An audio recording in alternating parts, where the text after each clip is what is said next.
T20 world cup తర్వాత team India ఓ task ను పూర్తి చేసింది. జింబాబ్వే పర్యటనను ముగించేసింది. యువ కెప్టెన్ శుభ్మన్ గిల్ కెప్టెన్సీలో సిరీస్ ను 4-1తో గెలిచింది. ఇప్పుడిక శ్రీలంకలో భారత జట్టు పర్యటించనుంది. ఈ సిరీస్ నుంచి టీ20లో టీమిండియాకు పూర్తి స్థాయి కెప్టెన్ ఎవరన్నది తేలబోతోంది. 2026 టీ20 వరల్డ్ కప్ ను దృష్టిలో పెట్టుకుని బీసీసీఐ ఆలోచనలు సాగుతున్నాయి.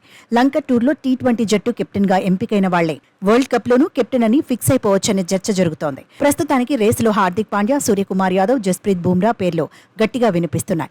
శుభ్మన్ గిల్ కూడా రేసులో ఉన్నాడు.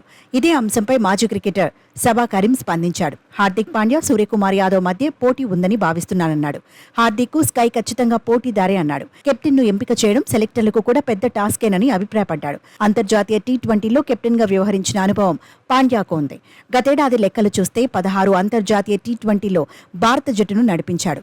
10 మ్యాచుల్లో టీమిండియా గెలిచింది. 2024 వన్డే వరల్డ్ కప్ లో వైస్ కెప్టెన్ గా వ్యవహరించాడు.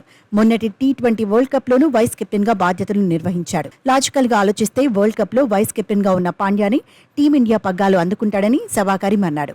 అయితే సూర్యకుమార్ యాదవ్ కు కూడా అనుభవం ఉందని గుర్తు చేశాడు.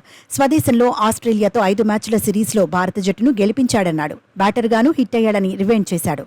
హార్దిక్ పాండ్యా గాయపడిన సమయంలో సూర్య తన అవకాశాలను వినియోగించుకున్నాడని చెప్పుకొచ్చాడు. సౌత్ ఆఫ్రికా టూర్లోనూ భారత జట్టును నడిపించాడన్నాడు.